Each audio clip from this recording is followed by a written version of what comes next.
Hello and welcome to today's training session.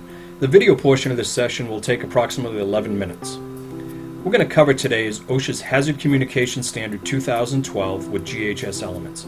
You may know this as the Right to Know law, or that's how it's often referred to. OSHA is the Occupational Safety and Health Administration, a government agency whose primary purpose is to keep the workplace safe. They do this by issuing fines on employers who violate the regulations. GHS is the globally harmonized system of hazard classification and chemical labeling. It's an attempt to have a worldwide standard for labeling and SDS, safety data sheets.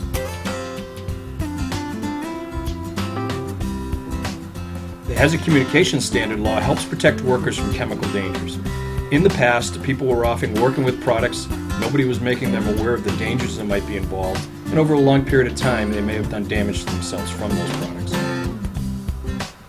There's essentially two types of health hazard. Acute, which has an immediate negative impact. Think glass cleaner. Sprayed against the glass, sprays in your eyes, immediately stings. And then there are the chronic effects, and these cause damage over a long period of time. This can be caused by repeated exposure to chemicals. Though chronic effects are serious, generally speaking, today's cleaning products do not present a high risk. Most of them are pretty safe. What's changed under this new law? Reclassification of hazardous materials. The labeling is going to change, where you'll have more descriptive labeling along with pictograms. And you're going to have SDS from now on, safety data sheets, instead of material safety data sheets. The degrees of hazard have changed. Under the old system, 0 was the minimal hazard, 4 was the most severe. Under the new system, 5 is the minimal hazard, and 1 is the most severe. And that's probably going to be the hardest thing to get used to in this.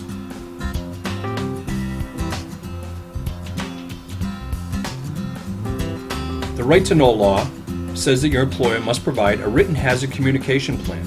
It's really the right to understand law now. They must provide labels for all products. They must provide safety data sheets, formerly known as material safety data sheets, for all products, and they must provide annual training. All products require a secondary label. For every spray bottle without a label, OSHA has the ability to issue fines in the range of $500 to $900 per bottle per occurrence. And because they're fine-driven, they're very likely to do that. New labels will have universal pictograms. There are 9 pictograms which will give you an immediate indicator of what the dangers might be from that product. The exclamation point will indicate an irritant to the skin and eyes. Could be a skin sensitizer. Could have acute toxicity. May have a narcotic effect. May have a respiratory tract irritant. The corrosive symbol indicates that it could have skin corrosion or burns, eye damage. Could be corrosive to metals. This symbol could indicate a carcinogen, reproductive toxicity,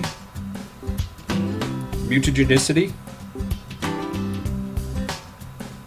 target organ toxicity, and aspiration toxicity. This would indicate that the product is an oxidizer. This would indicate gases under pressure. This would indicate aquatic toxicity. What that means, if the Godfather was telling you, if you pour this in with your fish tank, your fishes will be sleeping with the fishes.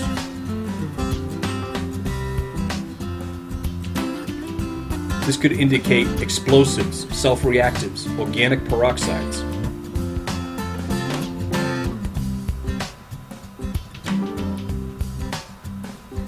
Flammable materials, or pyrophorics. A pyrophoric is a material that will spontaneously combust at normal temperatures when exposed to air or water. MSDSs will now be known as SDSs and will have a new format.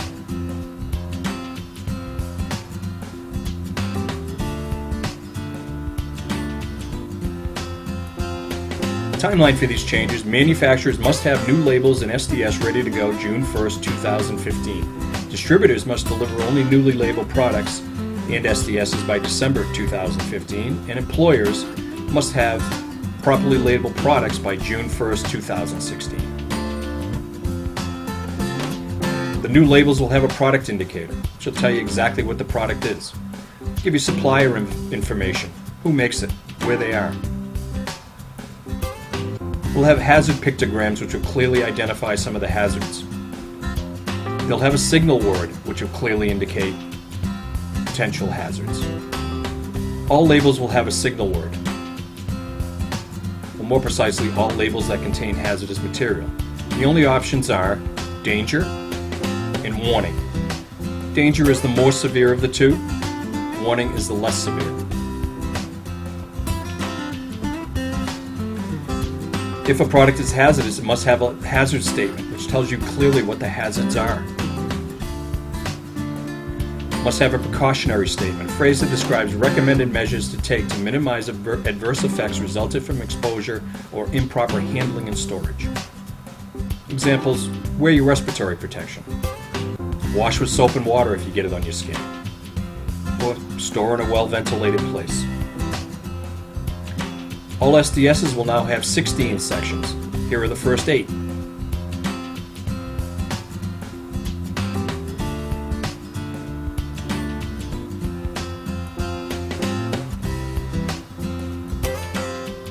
The next 8. Number 9, physical and chemical properties. Section 10 will be stability and reactivity.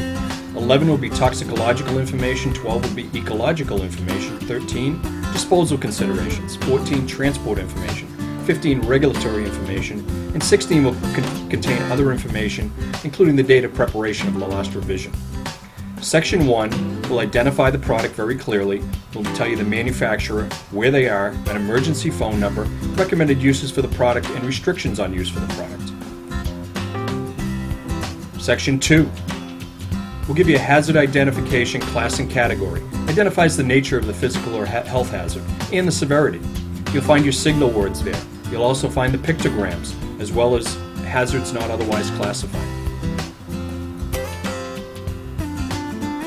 Closer look at that section. Remember, when you see a signal word, only 2 signal words: danger, most severe; warning, less severe; or there can be no signal word if there's no hazardous ingredients in the product. Section 3 will give you your composition information. What's in the product? What are the chemical names? What are the common names? What are the percentage of ingredients? Section 4 would be your first aid measures. Necessary measures, symptoms and effects. What do you do if an accident occurs? Clearly spelled out. Section 5, your firefighting measures. Section 6, accidental release measures.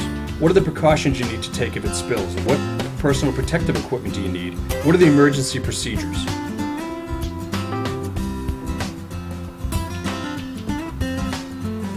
Section 7, handling and storage.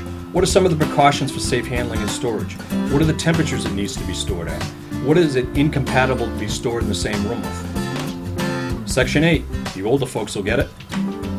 Section 8 is your exposure control, personal protective engineering controls.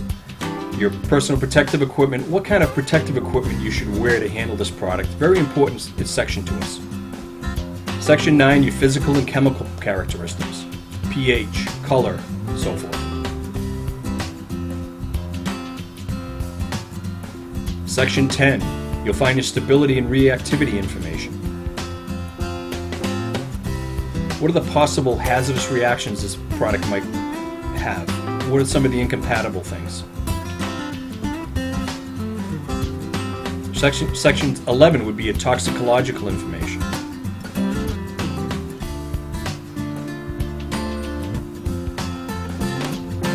Section 12, your ecological information. What happens if the product gets in the environment? What happens if it gets into the storm drains? 13, your disposal considerations. How should you get rid of the stuff? The biggest thing about all of the MSDSs is make sure you know where they're located. If you don't know, please ask a supervisor. Personal protective equipment. How can a chemical get into your body? There's a variety of ways. You can get in through your skin. can get in through your eyes, through your mouth, and through inhalation, breathing it in. How do you limit chemical exposure? Well, first you can do is wear your PPE. Make sure you have your personal protective equipment, your gloves, your goggles, masks if necessary. Avoid pouring and splashing chemicals. Avoid touching your mouth with your gloves or dirty hands. Avoid misting chemicals. Control the flow of chemicals. Try to spray them into a cloth and then wipe the surface. Remember, the goal of this program is to keep you safe.